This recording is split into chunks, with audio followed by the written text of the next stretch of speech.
Hi guys. Alright, so a really important topic I really want to discuss with you guys today is whether or not doing cardiovascular exercise is going to deplete your muscle mass. Um, and it's a very important topic because at the end of the day you really do not want to be losing muscle mass ever. You really want to spare muscle mass as much as possible because muscle mass contributes to a higher basal metabolic rate. Therefore, that creates a greater amount of calories that you can take in throughout the day, and therefore if you're on a diet you're going to be taking in less calories, and then that calorie deficit is going to be greater and you'll lose more weight. Okay. Also, to keeping your muscle mass from being depleted will also improve your body composition, and it's also going to improve your decrease your risk of injury as you get older. So it's really important that we really spare that muscle mass, and there are ways to do that. So first things first, everybody and their grandmother should be doing aerobic activity, period. Okay? Everybody needs to be engaging in some sort of cardiovascular activity. It doesn't have to be a lot. Most people don't realize that you really only need about 12 minutes of cardio at a steady pace to have a cardiovascular effect. So what that means is if I'm going to go on the treadmill, I need to run at the exact same speed and not vary it for the entire 12 minutes, not take a break, okay, not get off and tie my shoe, not get off and get water, stay running the 12 minutes. But once I hit 12 minutes, I've already created changes in my cardiovascular system for the positive. So you only need about 12 minutes to really improve that cardiovascular health. That doesn't mean you're going to lose weight. That doesn't mean you're going to expend a lot of calories, and it doesn't mean that that's necessarily what you should do, but that's all you really need, okay? So if you're looking at wanting to help your heart out and keep your heart healthy but not spare muscle mass, then doing the bare minimum is okay, all right? If you're looking for weight loss, the bare minimum is probably not going to work, and you're probably going to want to jack up the amount of cardio you do. But as far as just staying healthy, you can do the bare minimum, okay? So if you're engaging in a strength training program and you're a hard gainer, or what we would call an ectomorph, which is somebody who is naturally extremely skinny, has a very hard time putting on weight, especially in the form of muscle mass, what you're going to want to do is you're going to want to put them on a very, very intensive strength training program, especially a hypertrophy-based program, which, as I've talked about in previous videos, requires a rep range between 10 and 15. And is going to have a greater number of sets because you want to go for training volume. So you want to have 3 to 5 sets of 10 to 15 reps, and you want to work every single muscle of the body, even the opposing muscles. You want to do all of that with a hypertrophy-based program, as I talked about in the muscular fitness video. So you're going to put them on a program like that, but then that begs the question, should this person do cardio? Because we know that cardiovascular exercise is very effective in causing a person to lose weight, and we don't want this person to lose weight. The answer is yes. They need to be doing cardiovascular activity. The reason for this is not so much a body composition or an aesthetics issue. The issue with this is a cardiovascular disease. We have prevalent amounts of cardiovascular disease, and despite what you think or what you might have heard, this does occur with seemingly healthy people. Okay, thin people, or people that have six-pack abs, or people that have low body fat, still can get cardiovascular disease, and they do, okay?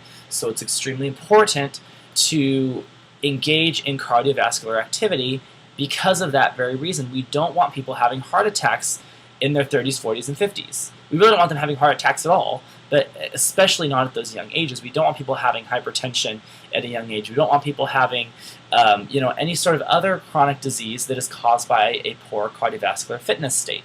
Okay? So they need to be doing cardiovascular activity in order to prevent them from having cardiovascular health problems in the future. Okay? So that's number one. Number two, also, it's important to have a balance of fitness. You don't want to have such amazing strength and then such weak cardiovascular endurance or power, because you never know when you're going to need to cross-train or when having that aerobic ability is going to come in handy. So you want to also have a balanced training program that is going to strengthen you in more than one avenue, and so that's where engaging in some cardio is going to help.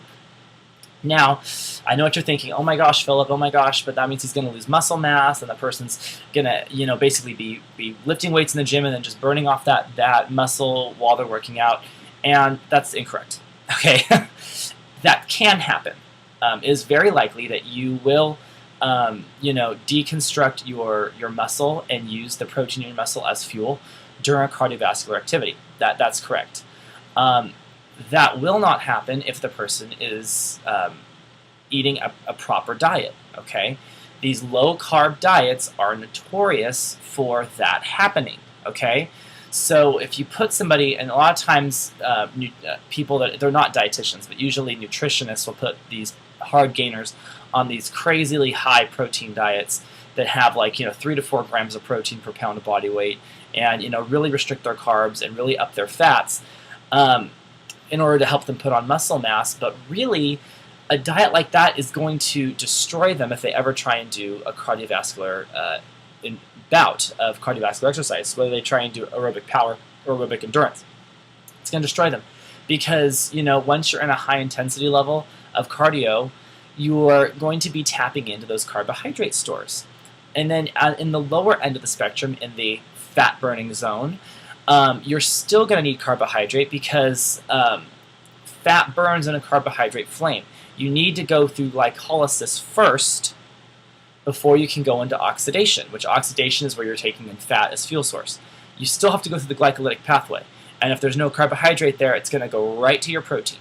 Okay? And the protein comes directly out of the muscle. And yes, that's how people lose muscle, is that they don't adequately have carbohydrate in their system.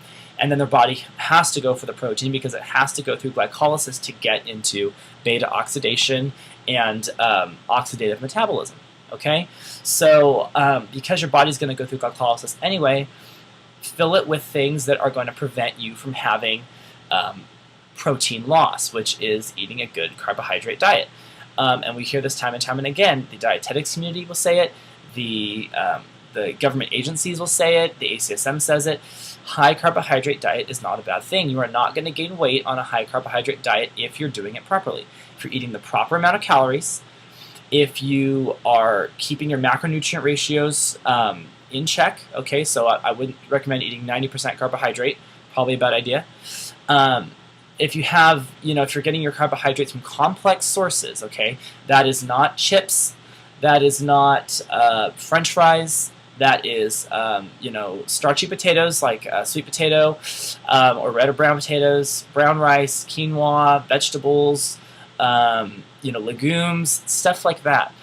If you're getting it from those sources, you're going to be fine, okay?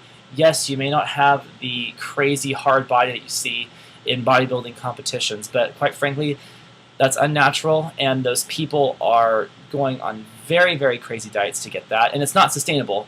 Even people that are training for that, get most of those results within the last 4 to 6 weeks of their training program, so it's not like they look like that all the time.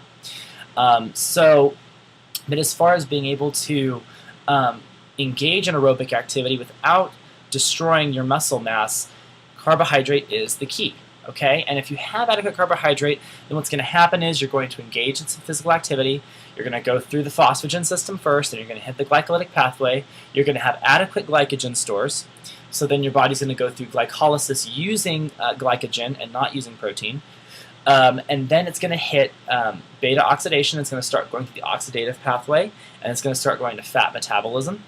And then once you hit your VO2 max, or your I shouldn't say your VO2 max. Once you hit your lactate threshold, not VO2 max, your lactate threshold, once you hit that level, then you're going to start dipping back into glycolysis.